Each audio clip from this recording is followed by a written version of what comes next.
পদত্যাগের পর শেখ হাসিনা ভারতে অবস্থান করলেও দেশটির সাথে সম্পর্ক অবনতির সুযোগ নেই বলে জানিয়েছেন পররাষ্ট্র উপদেষ্টা তৌহিদ হোসেন। ঢাকায় অবস্থানরত বিদেশি কূটনীতিকদের রাষ্ট্রীয় অতিথি ভবন পদ্মায় ব্রিফিংয়ে তিনি এসব কথা বলেন। আদিত্য মামুনের রিপোর্ট। চলমান পরিস্থিতি নিয়ে অন্তর্বর্তী সরকারের এটাই প্রথম কূটনৈতিক ব্রিফ। রাষ্ট্রীয় অতিথি ভবনে ঢাকায় নিযুক্ত ভারত, যুক্তরাজ্য, যুক্তরাষ্ট্র, রাশিয়া, চীন, ইতালি, অস্ট্রেলিয়া এবং ইউরোপীয় ইউনিয়ন সহ ৩৬টি দেশ ও সংস্থার প্রতিনিধিরা যোগ দেন। কূটনৈতিকদের অন্তর্বর্তী সরকার গঠনের প্রক্রিয়া জানানোর পাশাপাশি সার্বিক পরিস্থিতিও তুলে ধরেন পররাষ্ট্র উপদেষ্টা। এ সময় তিনি জানান, আইন শৃঙ্খলা স্বাভাবিক করাই এখন সবচেয়ে গুরুত্বপূর্ণ বিষয়। মানবাধিকার, বিদেশি বিনিয়োগ, রোহিঙ্গা পরিস্থিতি নিয়েও কথা হয় বৈঠকে।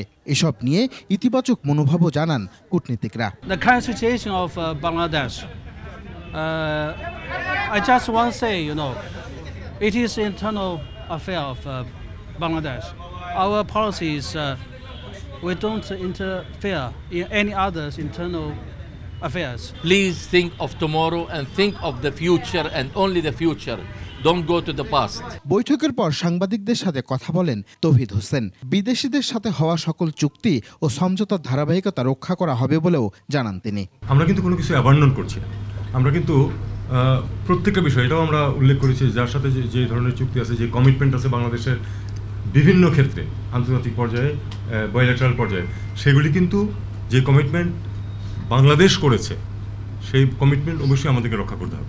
নিরাপত্তা নিয়ে কূটনীতিকদের উদ্বেগ কেটে যাবে বলেও আশাবাদ জানান পররাষ্ট্র উপদেষ্টা। যে কাউন্সিল আছে, আমি অ্যাসিওর করতে পারি এর মধ্যে কেউ অন্য কারোর জন্য বিট করছে না, সবাই বাংলাদেশের জন্য বিট করতেছে। অন্তর্বর্তী সরকারের প্রতি আন্তর্জাতিক সম্প্রদায়ের পূর্ণ সমর্থন অব্যাহত থাকবে বলেও আশা প্রকাশ করেন তিনি। আদিত্য মামুন, ২১ টেলিভিশন, ঢাকা।